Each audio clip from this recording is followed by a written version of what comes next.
If you're looking for a proven approach to get your child to listen better and looking to learn effective ways to deal with misbehavior and have a strong and connected relationship with your child, then this video is for you. And if you don't know me yet, I'm Dr. Jackie, and through my clinical work and online programs, I've helped hundreds of families deal with ADHD and anxiety. I've taken my best content from YouTube and expanded on it in this video guide. And even if you've watched some of these videos before, I've added more examples and pieced things together for you so that you can walk away with a complete framework you can follow. I'll walk you through a key reason many kids have trouble listening and the mistakes you should avoid. I'll tell you exactly how to give effective directions so you don't have to repeat yourself so often, how to follow through so your kids know that you mean what you say. And I'll share what does and doesn't work when it comes to dealing with misbehavior and how to use consistent and effective consequences when you need to. Some of what I'll tell you about has specific tweaks for kids with ADHD. However, all of it applies to kids without ADHD too. But none of it is a silver bullet. Come back and review and rewatch whenever you need to. And don't skip any of the parts, because sadly, nothing will work if you don't follow the advice in this first lesson. There are many reasons why kids with ADHD have trouble listening, but there's one key factor that I don't think gets enough attention. And ignoring this reason can lead to more problems with your relationship and make it harder for your child to develop those important life skills. So I'll tell you about this reason and then exactly what you can do and say to help your child listen better and become more responsible, respectful, and independent. And if this resonates with you, tap the like button below and let me know. It helps this video spread to more families who need to see it, and it motivates me to keep making videos. Now, think about this for a minute. If your boss kept emailing you or constantly hovered over you, telling you what to do every few minutes, how much work would you actually get done? How would you feel about all the interruptions and rapid-fire requests? I know I would be pretty annoyed with the amount of expectations and rules I was supposed to keep up with. It would get stressful, and if I can't get my actual work done, it would probably leave me feeling pretty helpless too. Now, if you really did have a boss like that, how would you deal with it and cope with the helpless feeling? You might eventually learn to ignore a lot of what they say and tune them out because you still need to focus and do your job. It's the same for kids. When we constantly tell kids what to do, it becomes not only frustrating, but also nearly impossible for them to actually do everything we say. We're unintentionally setting them up to fail. When we give kids too many direct instructions, our words lose their importance. They become background noise, especially for kids with ADHD. And because parents can't practically follow through with everything they tell their kids to do, too many instructions just teach kids that they don't have to listen. And if they don't tune everything out, then something else can happen. Like, remember those days when your kids were little and constantly needed your attention? It was all, Mom, Mom, Mom, or Dad. Okay. And after a few minutes of that, I start to feel like I'm going crazy because it's just so overwhelming and I can't do anything for myself. Or is this just me? I imagine that's how kids with ADHD feel when we constantly bombard them by instructing them or telling them what to do. Often kids with ADHD have more sensitive sensory systems and can get easily overwhelmed from a lot of expectations and noise. And the stress and overstimulation from lots of questions and instructions makes it harder to think logically and make decisions. So here's the key reason why many kids with ADHD have trouble listening. When we directly tell them what to do so often, we actually make it harder for them to listen in general. But the key here is the word directly. Let me explain what I mean. For example, let's say you want your child to get ready for school on their own. This is actually something I'm working on with my own kids right now. I can tell my kids exactly what to do every time I see something's missing, like go put your snack in your backpack or refill your water bottle. But chances are, after several of those in a row, something won't get done or I'd have to use multiple reminders. Instead of all of this, though, I can just tell them where their things are and that they're ready to be packed. I can remind them with a piece of information instead of instructions. Like I could say, oh, your water bottle looks empty, to prompt them to refill it before packing it. Or your bag still needs a snack, to get them to go get one from the cupboard and put it in. They're learning about responsibility and taking initiative by making choices and actively carrying out those choices. I know this may seem counterintuitive at first, but directly telling your child what to do isn't always necessary or worth it. And at times, it can even be detrimental to their learning. Of course, the key word here is necessary, but more on that later. So what can you do instead of direct instructions or commands? I actually did it in the examples just before. Did you catch it? Like I could say, oh, your water bottle looks empty, to prompt them to refill it before packing it.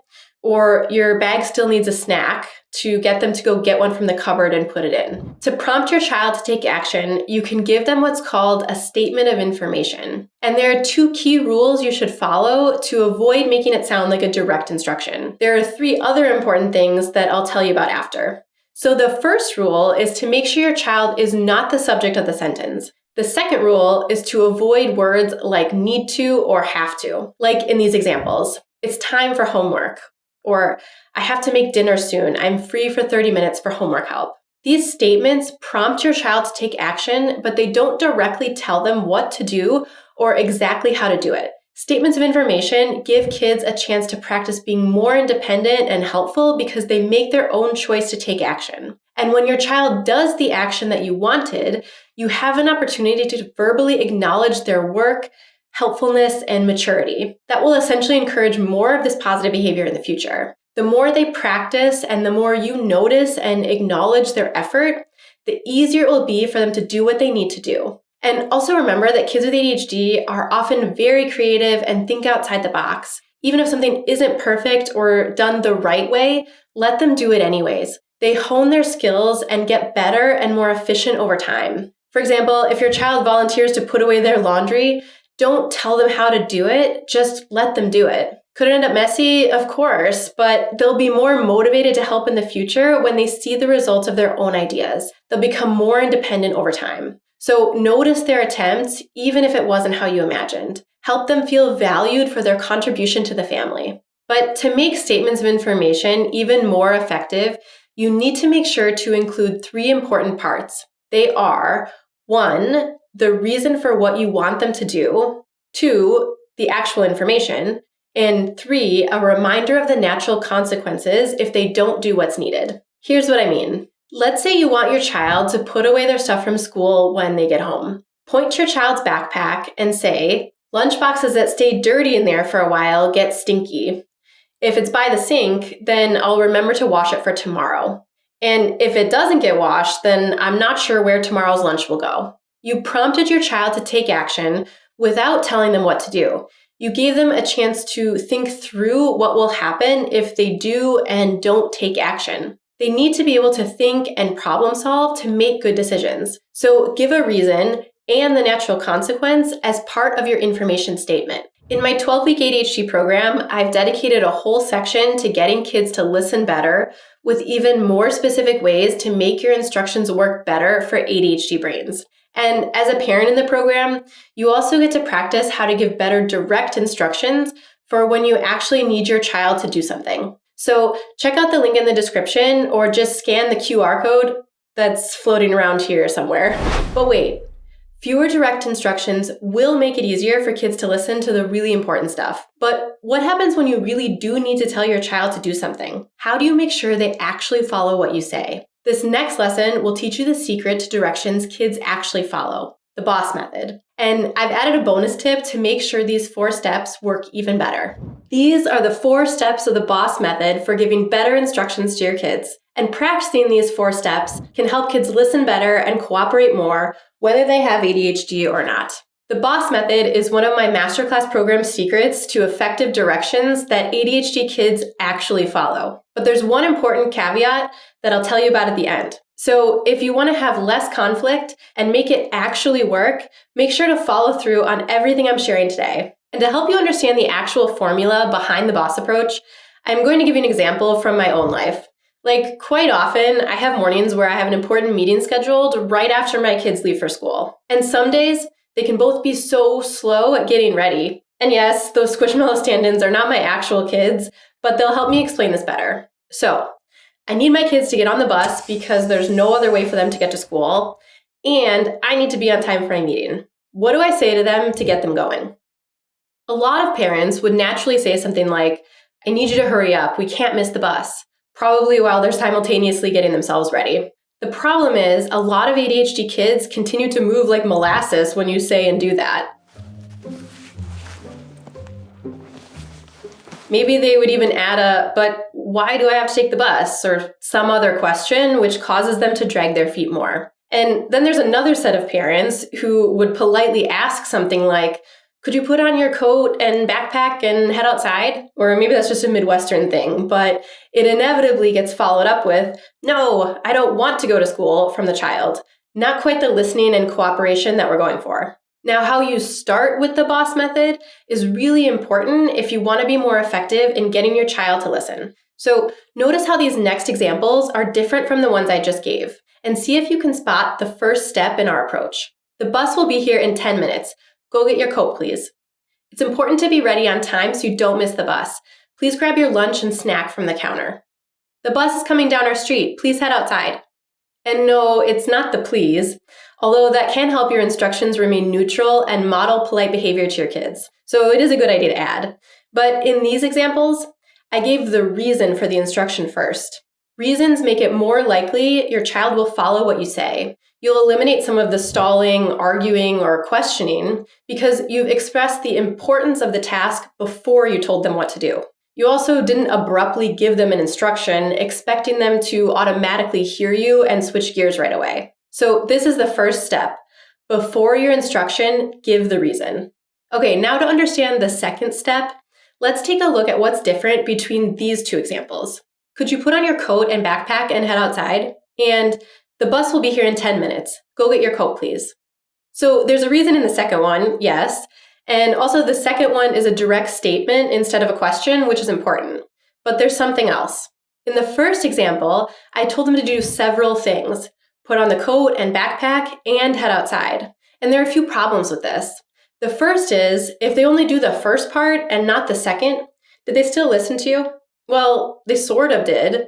And the second, which is especially important for kids with ADHD, is that it's easy to get distracted, off track, or overwhelmed with too many instructions at the same time.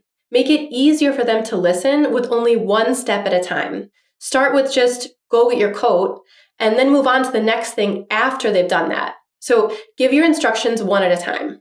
For the third step of the boss approach, let's take a closer look at these two. I need you to hurry up, we can't miss the bus. Versus, the bus is coming down our street. Please head outside. This is different than anything I've mentioned so far, so here's a clue. What does I need you to hurry up really mean? What do you think I'm expecting my child to do? You wouldn't know exactly what, and your child probably wouldn't either. The key here is your instructions need to be specific. Make sure that your instructions are specific and clear enough that anyone else watching would know if your child did what you said or not. Like if my husband was right next to me or needed to help with getting ready, he'd be able to tell right away if the kids followed my instruction and went outside or didn't. And I'll get to the question of, but how do I actually make sure they follow it in just a minute? But first, it's time to let me know if you found this video helpful. You need to tap the like button and subscribe. And if you've been paying attention, you'll know that I gave you a reason first, but I didn't give you just one specific instruction at a time. But I still hope you do it, at least for the Squishmallows that have worked so hard on this video. And don't forget to include the fourth step to giving better instructions. Actually, let me reword that. Remember to include the fourth step to giving better instructions. Did you catch the change?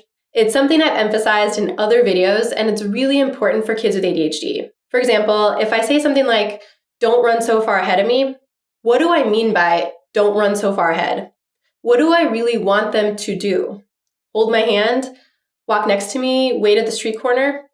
Be sure to tell your kids exactly what to do instead of what not to do. State your instructions in a positive way. So before your instruction, give the reason for it to prime their brain that an instruction is coming. Then tell your child to do one step at a time, making it very easy for them and their ADHD brain.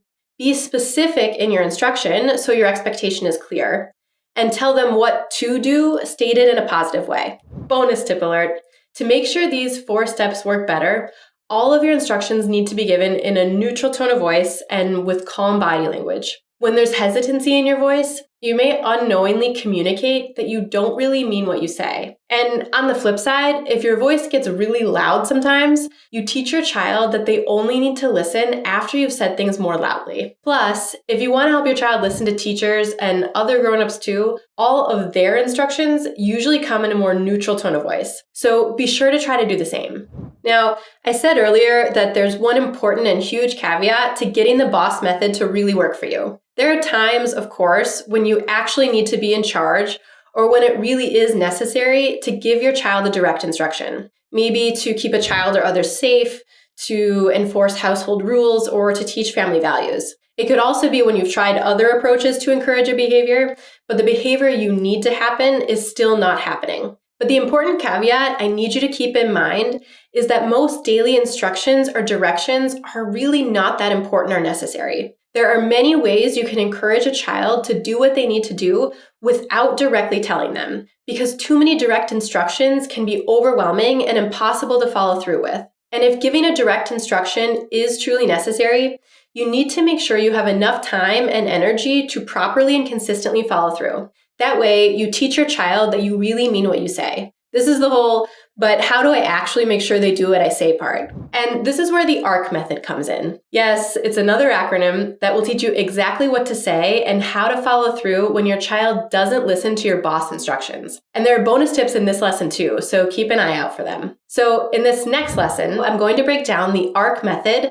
that can massively increase how well your child listens to you. And there are 3 simple parts to this method that you need to learn and do consistently to follow through on what you say. So if you want to have less conflict and stress when you need your child to do something, I hope you watch all of this and give it a try. So to show you how the ARC method works, I'm going to use real parent examples from my 12-week ADHD program. I've changed specific details and combined responses to protect privacy, but you'll be able to see how this method applies to real-life situations and also see the kinds of feedback I give to parents in the program. Now, let's take a look at these submissions from the daily tasks in the program and see if you can spot the first part of the ARC method in the parents' responses. In this first one, the parent says, "Pick up your cup from the floor so it doesn't get knocked over and spill." The child says, "Okay," but doesn't actually do it. Then the parent says, "Pick up your cup or I will help you." The child picks up the cup. And then the parent says, "Good job. Now go put it in the kitchen." The child runs to the kitchen with the cup. The parent says, "Thanks for taking your cup to the kitchen." There's a key mistake in this example. Did you catch it? This parent's initial instruction could actually be improved. There's a step from the boss method that this parent did out of order. I actually catch myself doing this pretty often too. They gave the reason after they gave their instruction. And this can make your instructions harder to follow. Kids with ADHD actually get distracted by the reason and forget the original instruction. And giving reasons between your instruction and when your child takes action can lead to more negotiation and slowness. So a good improvement here would be to instead say, "Your cup can get knocked over and spill. Pick up your cup from the floor." So here's another example. Notice what the parent says after their instruction. The parent said they were walking into a dance class at night and said, "Walk next to me so I can see you." The child says, "Okay," and walks right next to them. Then the parent says, "Thanks for listening. It's safer to walk together." Did you notice what these parents consistently said after they gave an instruction? It has to do with what the parent said after their child did what they told them to. This first part of the ARC method is something that many parents forget to do, including me sometimes. But it's crucial if you want to encourage your child to listen more. In these examples, the parents acknowledged right away that the child did what they were told. They gave attention to the right behavior, reinforcing what they wanted their child to do. Now, here is the feedback I would give to these parents and the reasons behind it. Do you notice anything different between the 2 acknowledgments of the parent in the first example? Yes, the parent needed to repeat their instruction at first, and I'll get to that in a few, but there's something else. Notice how after the first instruction, the parent said, "Good job." Now this is okay, but it would be made even stronger if they would have specified what the good job was for. Similar to how they did with their second acknowledgement where they said, "Thanks for taking your cup to the kitchen." It's pointing out the specific behavior, taking the cup to the kitchen. But a good acknowledgement doesn't just have to repeat the behavior.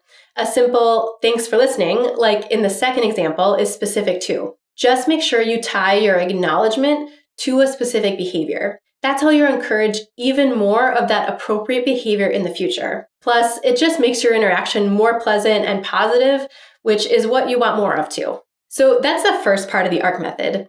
Be sure to acknowledge when your child did what you said every time and as specifically as you can. Oh, and there's one other thing here. Notice the parent's response in the second example. "Thanks for listening. It's safer to walk together." Adding the reason after your acknowledgement is great because it further emphasizes the reason for following what you said. But what do you do when things are not so straightforward and your child doesn't follow what you said right away? This is where the second part of the ARC method comes in. Actually, it was there in the first example I gave too. Did you catch it? The parent just did it so seamlessly and then the child listened right away, so it was easy to miss. In that first example, when the parent said to pick up the cup, the child said, okay, but then didn't actually do it.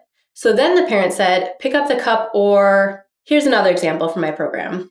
This parent said, the bus will come soon. Please start getting dressed. And then they said, if you don't start getting dressed, I will need to help you. And then they said, thanks for following directions. In these examples, the parents did not jump to giving a consequence right away for not listening. They did introduce a consequence, which I'll get to in a second, but they gave a reminder of what the initial instruction was first. This is why the R in the ARC method stands for reminder.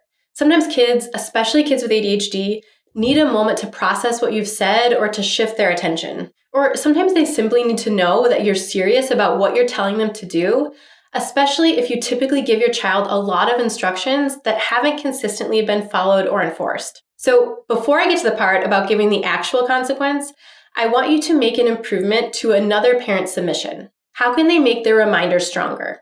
This parent says, please put on your shoes so we can leave. And then the parent says, I'm waiting for you. The parent said they remained quiet and calm, and the child eventually put the shoes on and came to the door. So yes, this parent did kind of give a reminder with, I'm waiting for you, but this could have been made stronger by saying something like, put on your shoes or something. With the reminder, it's important to repeat what your instruction was in case your child missed it the first time or got distracted and forgot. You'll minimize more conflict because your communication is clearer. The other important part of the reminder in the ARC method is to introduce a consequence. It's not a threat. It's just a neutral statement about what will happen or what you will do if they don't listen. The most recent example I gave was missing that piece. For younger kids, the consequence might be something like, or I will help you do it, or I will do it for you. For older kids, it may be a reminder of what will naturally happen, like you'll miss the bus and be late to school. Or it could be something that's closely tied to whatever you said. If you don't put on your helmet, your bike goes into storage for the day. But before you dole out the actual consequence, if they do what you said after your reminder, that's great. What do you think I tell you to say? Yeah, acknowledge it as soon as they did what you said. Okay, but what if they still don't do it even after your reminder? That's when you move to the final step of the ARC method, the consequence. And this consequence is going to be whatever you just reminded them of. So with your reminder, you gave them a second chance to do what you said, and now you can give the actual consequence and say something like, you didn't do what I told you to, so now you may have to run to catch the bus, or so now I'll help you put on your coat. I think following through with the consequence is where many people get stuck though. It's hard to come up with a consequence on the spot, and just giving one in the moment is often less effective because it's hard to stick with it when you don't have a plan. You need to plan ahead of time, and this is exactly what the next lesson teaches you about. But before we jump into giving consequences, there's actually something really important missing here, and it has to do with what you do in between giving your child an instruction and when they actually do it, or between your instruction and your reminder, or between your reminder and your consequence. If you've seen this other video of mine, you might have a guess. Instead of saying anything else after your instruction or your reminder, just pause and wait silently for at least 10 seconds. Avoid answering their questions or protests. Avoid repeating yourself. Avoid justifying something you've already said. If you feel like your child really needs a little something extra, use a nonverbal gesture like pointing to the thing you're talking about. You should always pause and wait silently after you've given your child information or an instruction, and pause and wait again after you've given your reminder. Sometimes kids, especially kids with ADHD, need a moment to process what you're saying or to shift their attention. Sometimes they just need to know that you mean what you say. Avoid escalating the situation or confusing your child with more of your words. And if you tend to get frustrated or emotional when your child doesn't listen right away, like me and a lot of other parents, this silent pausing and waiting can be really tricky. You need to actively remind yourself to do it. You'll also need to actively do something to keep yourself more emotionally neutral while you wait. This is where self-talk is really important because our thoughts majorly influence how we feel and behave. Make sure you figure out what you'll do to stay neutral while you wait for your child to listen before you practice anything else in this video. And to learn exactly how to do this and change your thoughts, make sure you watch the final lesson in this video. But first, let's talk about consequences. I get asked a lot about how to discipline kids with ADHD and what consequences actually work. Parents see the meltdowns, the defiance, the struggles with focus, and sometimes feel lost. Parenting kids with ADHD can feel like an everyday battle where we're constantly wondering if we're doing the right thing. So much so that there is an overwhelming number of opinions out there. We're bombarded with advice, some of it helpful, much of it confusing, and some of it downright harmful. Now, listen, this isn't a video where I'm going to just tell you to never use consequences or to let them learn the hard way. I want to approach things a little differently because consequences and punishment really deserve a sensitive and nuanced discussion in order to figure out what's best for your child. And asking what consequences actually work for kids with ADHD is incomplete. Because the better question really is, how do I deal with the misbehavior when kids have ADHD? So I'm going to answer that by breaking down the 3 least helpful ideas about consequences and misbehavior, and more importantly, the top 3 strategies that are actually helpful. Because how you respond to misbehavior not only affects your child's current behavior, but also their future well-being and the quality of the relationship with you. By the way, if you're still watching, and probably only 30% of parents who clicked on this video actually are, thank you. I appreciate you being here. And you're probably also the type of parent who would get a lot out of my ADHD Masterclass and 12-week program. Parents that really resonate with the ideas in this video, that want to understand ADHD better and want to work on their relationship with their child are the type of people that benefit the most. So consider joining if you're looking for more help putting all of these ideas into practice, or if you want more personalized support and advice than what I can offer in videos like this one. Now, let's talk about consequences. And I feel like it's a term that can sometimes be confusing. So what I mean by a consequence is something that you do or that automatically occurs following a behavior that's intended to reduce that behavior or make it stop. You'll understand why this definition is important a little later. In behavioral science, this is actually called a punishment. I think you mean positive punishment. Or something that happens to decrease the likelihood of that behavior from happening again. However, I think that parents usually equate punishment with something more physical or shameful or fear-based. So regardless of the term itself, in this video, we're actually talking about what you do or what happens when your child with ADHD misbehaves. And there are actually 3 ideas I often hear about that are least useful and really don't work for dealing with misbehavior. Many parents who are struggling with discipline for their kids with ADHD have asked me, is this punishment just not enough? Should it be harsher or should I be more strict so that they learn better? This question is even more common as kids get older and continued misbehavior can get more challenging and severe. While I logically see how someone might think this way, harsh consequences actually cause even more problems. Harsher punishments typically involve more negative parenting interactions like criticism, negative instructions, and sometimes verbal or physical aggression. What we know from research is that these have many negative effects on children and on parents, and that the harsher and more negative a parent reacts, the more a child's physiology automatically reacts in a way that makes it even harder for them to control themselves. We also know that when parents are taught strategies to reduce their negative interactions with their child, it positively impacts the child's nervous system so they can better manage their own emotions and subsequently their own behavior. Kids with ADHD are not usually acting out or misbehaving on purpose, so correcting their behavior with harsher punishment isn't going to reduce the behavior.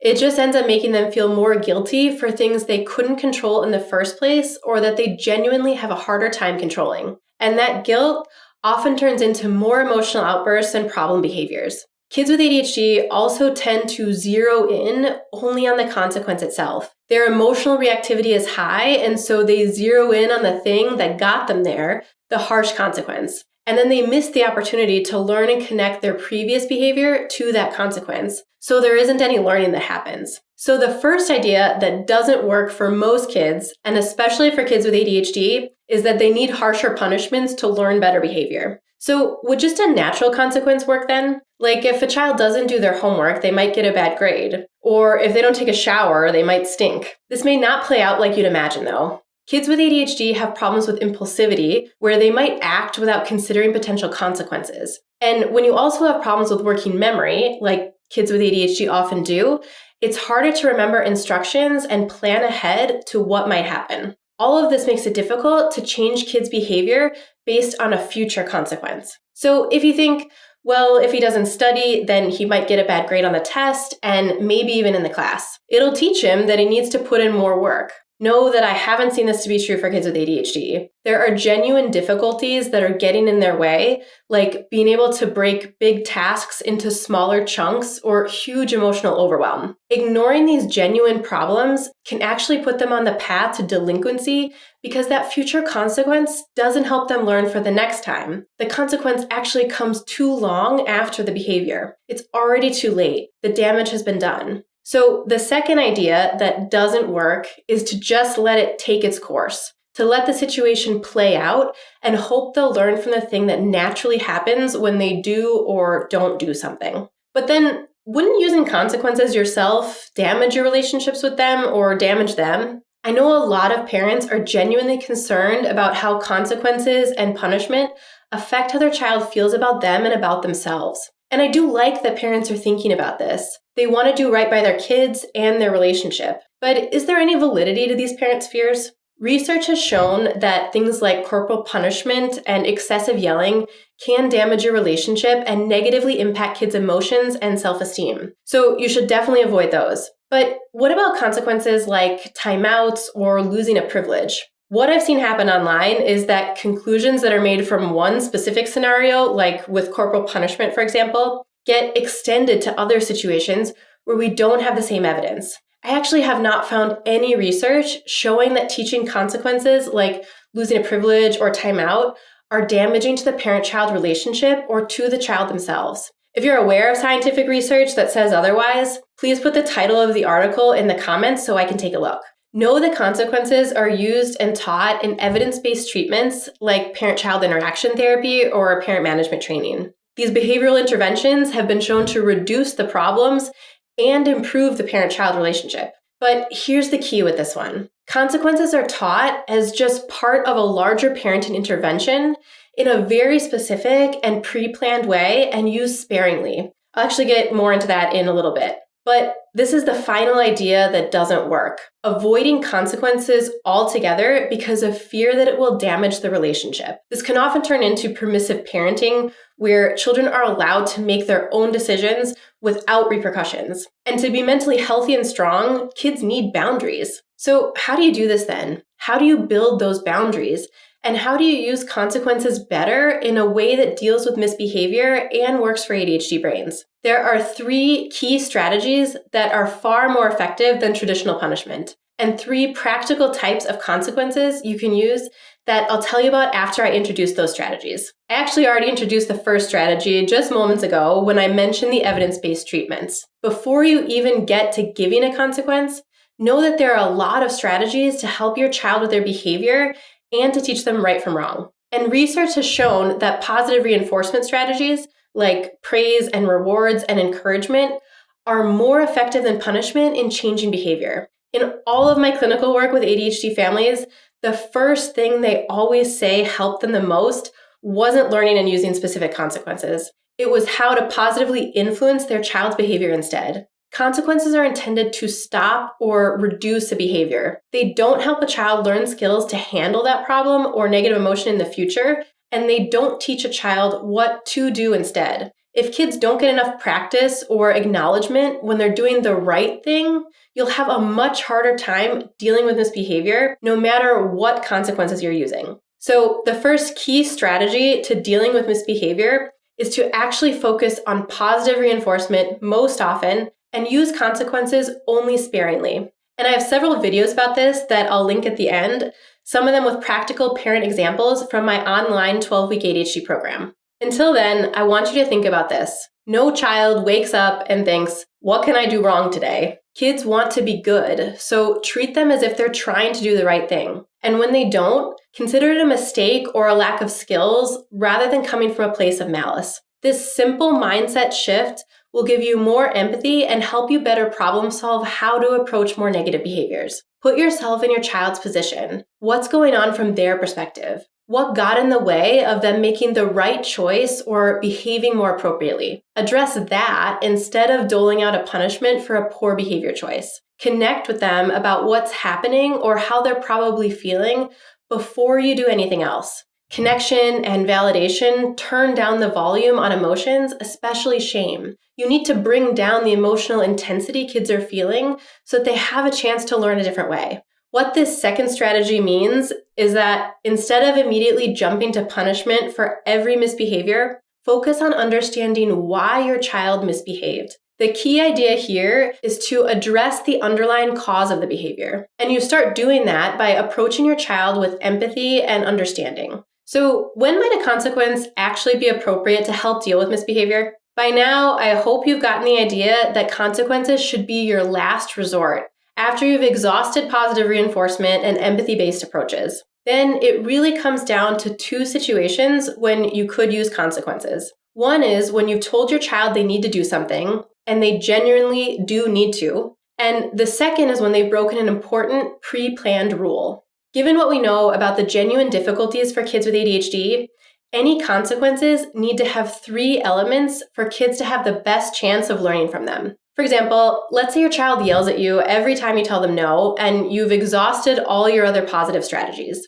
The first thing you need to do is to actually plan ahead for the consequence. For example, ahead of time, tell your child, every time you yell from now on, I won't be able to help you with anything you want or need until you speak with me calmly. You need to plan for these situations ahead of time. If your child was not aware of the consequence, isn't it kind of unfair to give them one? And this also means that your consequences need to be consistent. You need to consistently give the same pre-planned consequence for the same misbehavior. And then finally, you also need to make sure your consequences are immediate.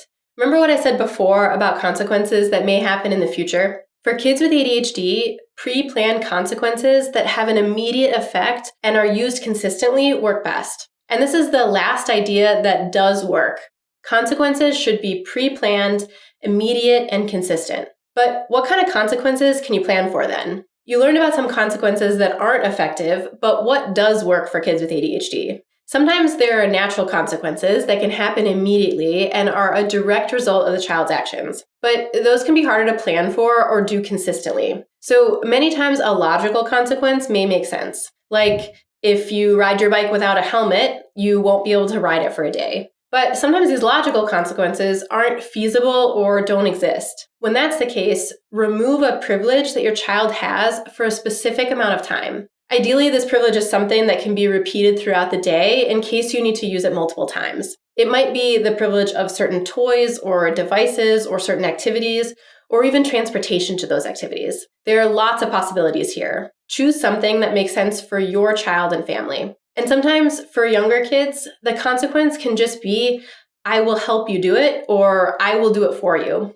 Like, take a look at this example from my 12-week program where this parent did that really well. The parent said, I can't let you hurt the puppy. Move your hands away from it. And then the parent said, if you don't move your hands away from the puppy, I will do it for you. And then the parent said, you're not doing what I told you to, so now I will gently move your hands away. It's all about setting a boundary that doesn't allow the child to continue the behavior. So we should add this as a bonus idea. Consequences that work better for kids with ADHD should also be focused on setting clear boundaries and be logical or involve the removal of a privilege. Ultimately, I hope by now you've learned that consequences should be used strategically, sparingly, and as the final option, because they are not the only way or the best way for kids to learn about their misbehavior. And this probably makes a lot of sense to you. If you're one of the few people still watching this very long video, you are probably the kind of parent who really prioritizes their child and your relationship with them. And if you're curious, or maybe possibly overwhelmed with how to best help your child with their ADHD, my ADHD Masterclass and 12-week program would likely be a great fit because those are its exact goals. I give parents direct feedback on tasks they complete to really help them understand how to make strategies work for their child. We also have live Q&As where it's fun for me to talk with parents and see them supporting one another. So if you've been thinking about it for a while, or maybe it's the first time you're hearing about it, there's a spot ready for you, and I'd love to welcome you inside. But if you're not quite ready for that just yet, that's okay. Just make sure not to skip this last lesson. Whether you're dealing with frustrating ADHD behavior, child anxiety, or just need help with your child's behavior, it will teach you how to change your thoughts and give you the foundation to create meaningful change. But to do this effectively, you need to first understand why sometimes, despite our best intentions, strategies just aren't working. And then I'll tell you exactly what to do to change things. And I struggle with this part too. Like a few weeks back, I got a message from my daughter's school district that because of a winter storm warning, school would be canceled tomorrow. I live in Wisconsin, so this happens more often than I wish. Anyway, the first thing I thought was like, what am I going to do now? Who's going to watch the kids? I've got back-to-back clients and an online course to record. When I just said that, what am I going to do now? What do you think I felt like? Let's say for a second that instead I saw the message, the exact same message that school's canceled because of snow, and thought, awesome, free outdoor entertainment for the kids and an excuse to load up on a lot of hot chocolate. What would you guess I'm feeling now? Depending on what I say to myself, I can end up feeling two completely different ways about the exact same situation. This idea that how we think about a situation influences how we feel about it and what we do about it deserves much more attention in the parenting world. Unfortunately, it often gets ignored or left out of even the best parenting advice. With child anxiety or ADHD, the majority of the advice is based on changing a child's behavior, since that seems like the most obvious problem to fix. But spoiler alert, you don't have direct control over how your child behaves. You only truly have control over your own thoughts and behavior. So let me tell you what you can do to actually help your child's behavior. If you've downloaded my coping skills guide or are a Relationships First member, you may be familiar with this idea already, which comes from cognitive behavioral therapy. The CBT triangle has 3 parts: what you're thinking, what you're doing, and your body's physical reactions or feelings. And each part of the triangle influences the others. Like our thoughts influence our feelings and our behavior. But even though this is a simple idea, putting it into practice is not straightforward.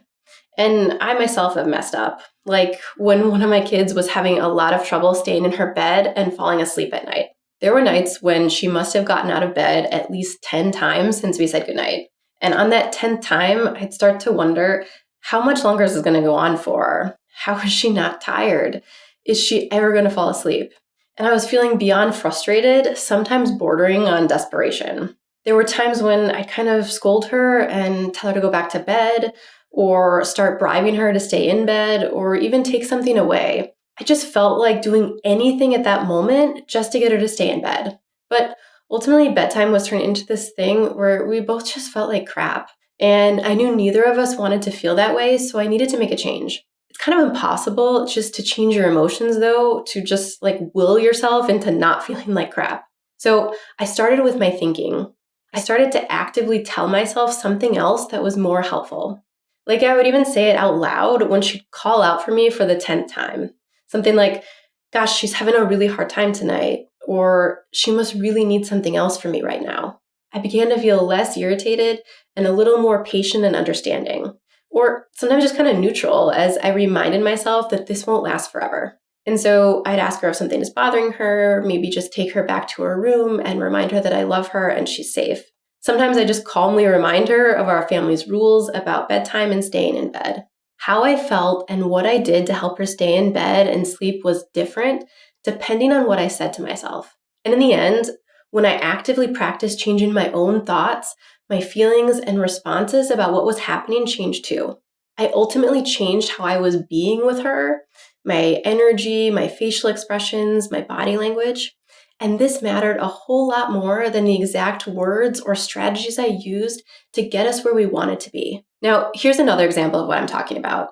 I often hear this from parents of kids with ADHD. Let's say you're getting dinner ready, and from across the kitchen, you tell your child to put down their device and go start on their homework. You're thinking they're in 5th grade, they should be able to do what they're told, and they need to be more responsible for their own work. 5 minutes later, you look over and they haven't moved. You're thinking, why can't they just do what they're told?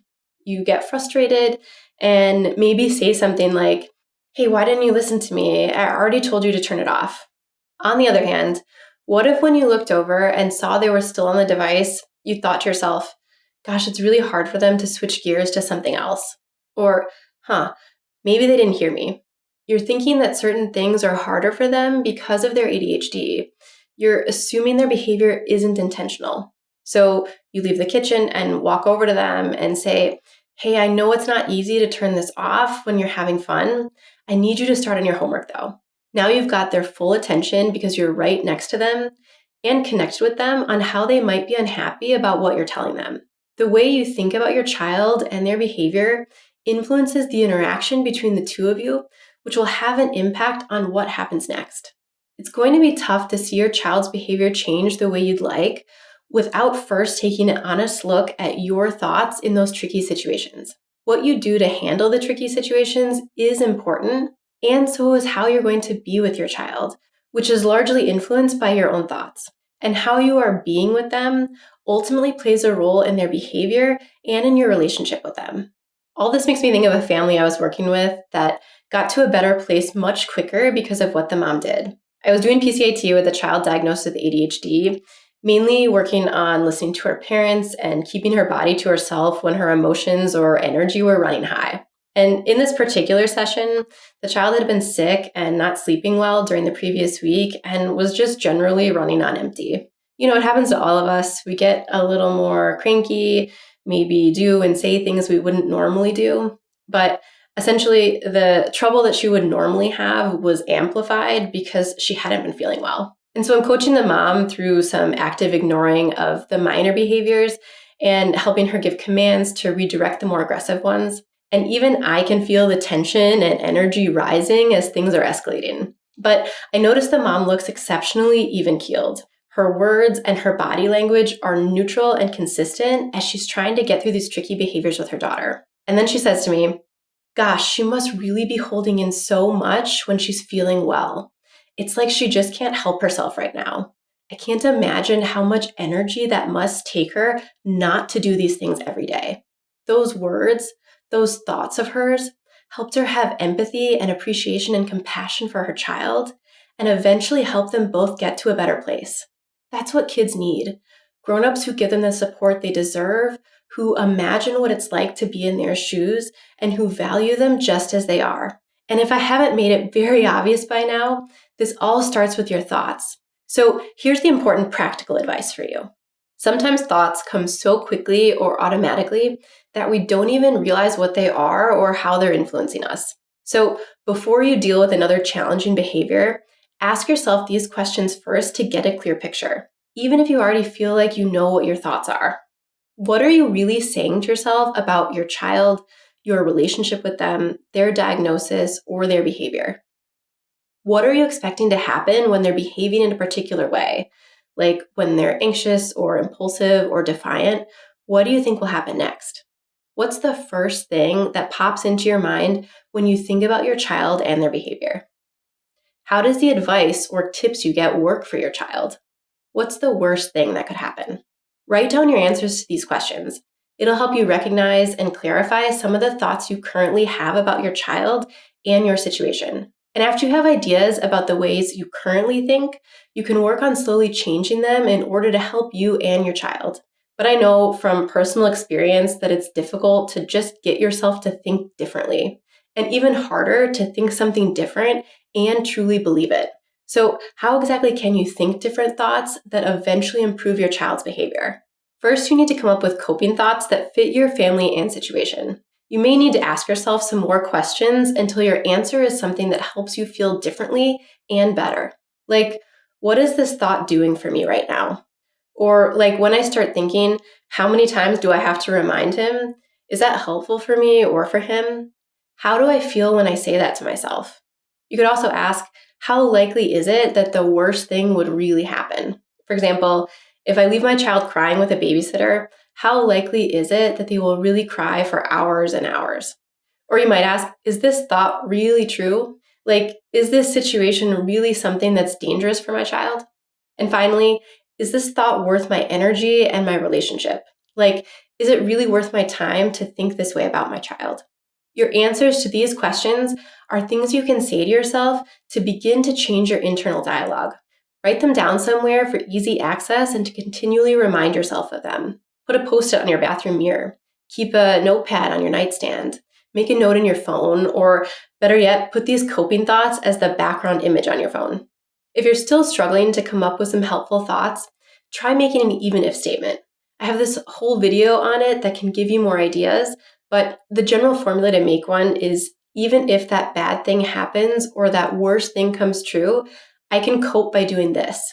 Like, even if my child gets out of bed 100 more times, I can remind myself that this won't last forever. She will eventually go to sleep. Or even if my child always needs a reminder, I can remember their brain works differently, and that's perfectly okay. And now for the second thing to eventually change your thoughts.